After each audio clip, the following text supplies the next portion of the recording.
So, neue Woche, neues Glück.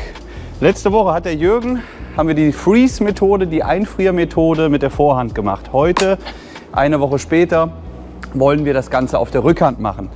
Und ich will es jetzt noch mal erklären. Wir haben ja letzte Woche gesagt, bei dieser Methode zum Einfrieren, das heißt, ich friere die Bewegung ein, können wir kurz vor der Beschleunigungsphase uns anschauen, was du machst, und wir können uns nach der Beschleunigungsphase, nach der Durchschwungphase, können wir uns angucken, wie du stehst.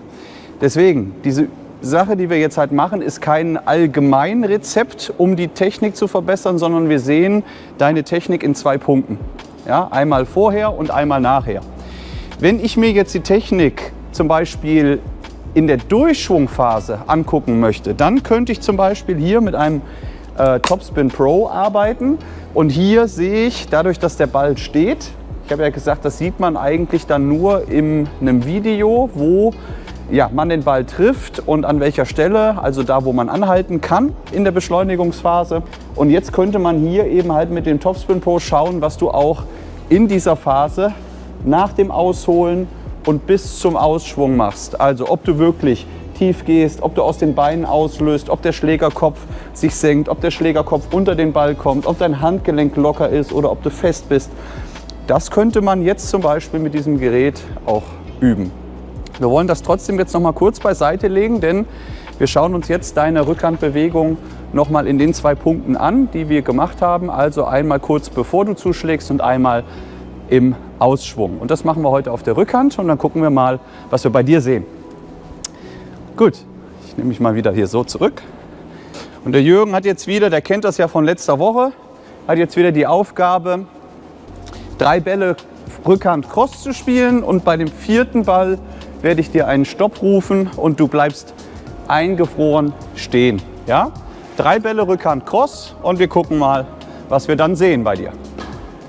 Einmal zurück, ne? Arbeite mit Sidesteps zurück zur winkelhalbierenden. 3. So, Achtung. Und Stopp. Jürgen hat gestoppt oder ist gestoppt und jetzt können wir verschiedene Sachen wieder sehen. Ich gucke jetzt erstmal auf den Griff. Da sehen wir, der Jürgen spielt einen guten Rückhandgriff, recht klassisch, nicht zu weit hinten. Ja, das ist soweit in Ordnung. Das kann ich sehen, indem ich hier den Handballen, den kleinen Fingerballen kontrolliere. Der liegt oben drauf. Das sieht gut aus. Jetzt haben wir hier eine Rotation des Oberkörpers um 90 Grad nach hinten. Sogar noch ein bisschen mehr bei ihm. Also die Schulterachse steht eigentlich sogar etwas schiefer. Also du drehst dich sehr gut ein, kann man sagen. Fast schon ein bisschen mehr, als es nötig ist. Dann schauen wir auch vor allen Dingen immer auch auf die Beine.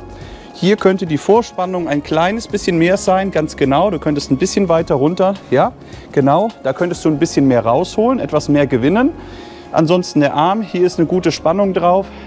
Hier könntest du einen Ticken weiter oben ansetzen, aber allgemein kann man sehen, dass der Jürgen eigentlich eine sehr, sehr gute Ausholphase hat und gut zum Ball steht. Also ich würde sagen, so wie er jetzt steht, hat er beste Voraussetzungen, eine solide und technisch einwandfreie Rückhand zu spielen. Das sieht gut aus. Jawohl, also hier würde ich gar nicht großartig intervenieren und wir gucken uns deswegen schon dann gleich die zweite Sache an, nämlich dann den Ausschwung, was du machst. Da der Ausschwung ja immer ein Resultat ist von dem, was du vorher machst, erwarte ich beim Ausschwung jetzt keine großen Überraschungen. Aber wir werden sehen, gucken es uns an. Jürgen, wieder 3 Schläge und beim 4. bleibst du stehen, okay? Aber ich sag dir wann, ja? Achtung. 1. Und da sieht man jetzt auch schon, ne, dass sein Problem eigentlich vor allen Dingen eben diese Zuschlagphase ist. So, aber jetzt gucken wir uns den Ausschwung an und Stopp. Okay, bleibst du stehen. So, was sehen wir hier? Jürgen hat ausgeschwungen. Wir können die Schlägerspitze kontrollieren, die folgt in Schlagrichtung. Das ist in Ordnung. Wir haben eben den letzten Ball gesehen. Den hast du relativ langsam gespielt. Man sagt immer, die Schlägerspitze soll folgen in Schlagrichtung. Wenn du jetzt etwas mehr beschleunigst, würde das Ganze weiterlaufen. Aber es ist völlig okay, auch hier erstmal zu enden.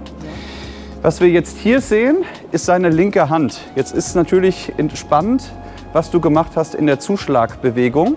Ob deine Hand aus der Position nach unten gefallen ist oder ob du erstmal nach hinten geblieben bist und dann runtergegangen bist. Und jetzt sieht man hier, du bist noch leicht in der Beuge mit den Beinen. Ne? Genau. Ne? Also, dass du dann, wenn du zuschlägst, wirklich versuchst, hier in die komplette Streckung zu kommen. Umso besser ist dann deine Bewegung von unten nach oben raus, ja? Umso intensiver. Also ich würde zum Beispiel sehen, dass du nach dem Treffpunkt wirklich komplett dich wieder groß machst, versuchst groß zu machen. Ja? Weil wenn du jetzt einen Winkel drin hast, heißt es eigentlich, dass du nicht komplett ausgelöst hast aus den Beinen. Ja? Also das wären jetzt zwei interessante Schlüsselpunkte, die ich jetzt versuchen würde, mit ihm zu bearbeiten. Einmal diese Balance, ne, nach hinten mit dem linken Arm und einmal das Auslösen aus dem rechten Bein. Ja? Ansonsten ist das in Ordnung. Und genau, jetzt machen wir einfach ein paar Schläge und achten auf diese Schlüsselpunkte. Jetzt habe ich eine Sache ganz vergessen. Ich wollte ja das Gerät ins Spiel bringen und euch auch da nochmal zeigen, wie ihr jetzt eben in dieser Zuschlagphase arbeiten könnt, wie ihr aber auch mit dem Gerät, mit dem Topspin Pro, wie ihr mit dem auch diese Schlüsselpunkte jetzt üben könnt. Erst nochmal trocken, weil wenn der Trainer erstmal auf der anderen Seite steht, dann kann ich natürlich nicht so gut kontrollieren, wie wenn ich jetzt direkt daneben stehe. Und deswegen ist das eine exzellente Möglichkeit, jetzt auf diese Schlüsselpunkte zu achten. Das heißt, der Jürgen schlägt jetzt mal, so ähnlich wie der Ball eben gleich kommt, an dem Topspin Pro seine Schläge.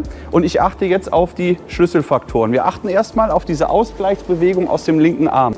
Also, auf geht's. Du startest, läufst an und dann bleibt der linke hinten. Genau, sehr gut, ist okay, ne? Dass du wirklich eine ausgleichende Bewegung hast. Rangehen. Hier ist die Kontrolle, ne? Genau. Okay, wichtig, er kann hier den so lassen, aber blöd wäre, wenn er eben hier an der Stelle ist. Wir achten wieder drauf und wir gucken hinten drauf, genau, okay, gut. Ja, man kann oben sein, kann das machen. Wichtig ist, dass die linke zurückgeht, um Stabilität zu verleihen. Sehr gut. Jetzt gucken wir auf den zweiten Schlüsselpunkt. Wir gucken, ob die Beine, die Beinstreckung, die Streckbewegung nach dem Treffpunkt da ist. Und jetzt sehen wir hier eine wunderbare, ne, das ist ausgelöst aus den Beinen. Wunderbar. Nochmal. Genau, klasse. Jawohl. Nochmal ein. Wir sehen jetzt hier auch die Schlägerspitze ist oben beim Ausholen. Ja, da musst du ein bisschen weiter runter gehen. Ne? Einen noch. Und jawohl, prima. Gut, dann machen wir das jetzt eben mit dem Zuschlag. Was ich eben beim Jürgen gesehen habe, Jürgen hat nicht die Probleme in der Ausholbewegung und in dem Ausschwung. Das sind kleine Details, aber häufig ist es vor allen Dingen die Körpergewichtsverlagerung bei dir. Ne? Das hat man eben, glaube ich, bei einem Schlag eben halt auch gesehen, wo ich ihm zugespielt habe. Es war der zweite oder dritte Schlag. Da bist du an diese Position gegangen, standest eigentlich perfekt. Und dann hast du aber mit dem Zuschlag deinen Oberkörper nach hinten fallen lassen. Ja? Also bist hinten geblieben. Und bist dann in eine Disbalance gegangen, ja, und standest eigentlich am Ende dann so da. Hier geht es dann wieder um die Körpergewichtsverlagerung nach vorne, dass du wirklich hier tief bist. Und jetzt arbeite ich hier auf die Fußspitze. Und das kannst du dir vielleicht auch als E-Sitzbrücke mal mitnehmen, dass du versuchst, über die Ferse auf die Fußspitze und mit dem Schlag versuchst du dich jetzt hier, ich hoffe, man sieht es auch im Video, dass ich jetzt hier auf der Fußspitze bleibe. Weil das ist dann immer ein Indiz, dass ich mein Körpergewicht aufs rechte Bein verlagert habe und ich nicht am Ende hinten stehe auf dem linken. Ja, also dann könnte man das jetzt auch hier nochmal machen. Wir nehmen diesen Punkt nochmal mit, weil ich das eben auch schon gesehen habe. Abrollen auf die Fußspitze, hochgehen und am Ende wirklich auf der Fußspitze mal stehen bleiben. Gucken wir mal, ob er es hinbekommt. Und hoch, genau. Hier musst du jetzt oben sein. Ja? Ich versuche dir da mal den Schläger dazwischen. Hier muss ein Schläger jetzt dazwischen passen. Hier. Ja? Da muss ich jetzt durch, hier muss ich reinkommen. Okay, nochmal. Hopp und hoch. Ja? Versuch dich ruhig mal, ne, über die Ferse auf die Fußspitze zu übertragen. Ferse, Fuß, super, genau. Und jetzt bist du oben. Okay? Ja. Mit Zuschlag. Okay, Jürgen, wir gucken auf deine Schlüsselposition, auf alle drei Sachen, die wir jetzt besprochen haben. Genau, und du versuchst auch auf der Fußspitze stehen zu bleiben. Genau, gut. War okay? Komm, holen dir. Ja. So, und wir achten jetzt als erstes mal auf den linken Arm. Jawohl, der ist ausgleichend. Versuch dann auch so stehen zu bleiben, dass wir es auch noch mal sehen mit dem Einfrieren. Super, jawohl, Arm ist hinten. Und jetzt sehen wir aber auch, dass durch diesen kleinen Hinweis mit dem Fußspitze er jetzt nie eigentlich in die Gefahr läuft, sein Körpergewicht nach hinten zu verlagern. Ne? Und ich finde schon alleine diese 2, 3 Schlüsselpunkte haben jetzt die Qualität deiner Rückhand deutlich gesteigert. Wie gesagt, es ist ein Ball ohne Raum- und Zeitdruck. Die Übung oder die Technik ist nicht so einfach, wie man es jetzt hier darstellt, weil klar, je komplexer das Spiel ist, hohe Treffpunkte, schnelle Bälle, umso mehr muss ich natürlich meine Technik auch anpassen können. Ne?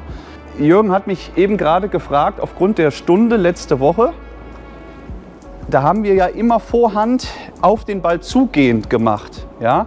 Dann hat er mich gefragt, was ist denn, wenn der Ball auf mich, ich weggehen muss vom Ball? Dann muss ich meine Technik und vor allen Dingen auch meine Beinarbeit anpassen. Ja? Da hat sie gesagt, wir hatten da gesagt, wir gehen dann mit der offenen Schlagstellung hin und wenn der Ball eben auf mich drauf kommt, muss ich eben mit der seitlichen Schlagstellung agieren, damit ich hier noch über das linke Bein meine Schulter nach vorne bringen kann. Und jetzt bei der Rückhand ist es genauso. Du wirst auch Situationen haben, Jürgen, wo der Ball dich in die Ecke presst und dafür musst du dann auch eine Lösung haben. Und die Lösung ist dann natürlich nicht das, was wir jetzt gerade gemacht haben, dass du hier stehst, dass du abrollen kannst und über das rechte Bein, ne? Sondern dann ist vielleicht auch mal technisch gefragt, dass du das linke Bein rausstellst, ne? und eine kurze Bewegung hier machst. Ne? Und deswegen ist immer wichtig, immer die Situation und die technische Lösung dafür. Es gibt keine eine Lösung für alle Bälle. Ja, und das ist wichtig auch eben bei dieser Übung zu verstehen.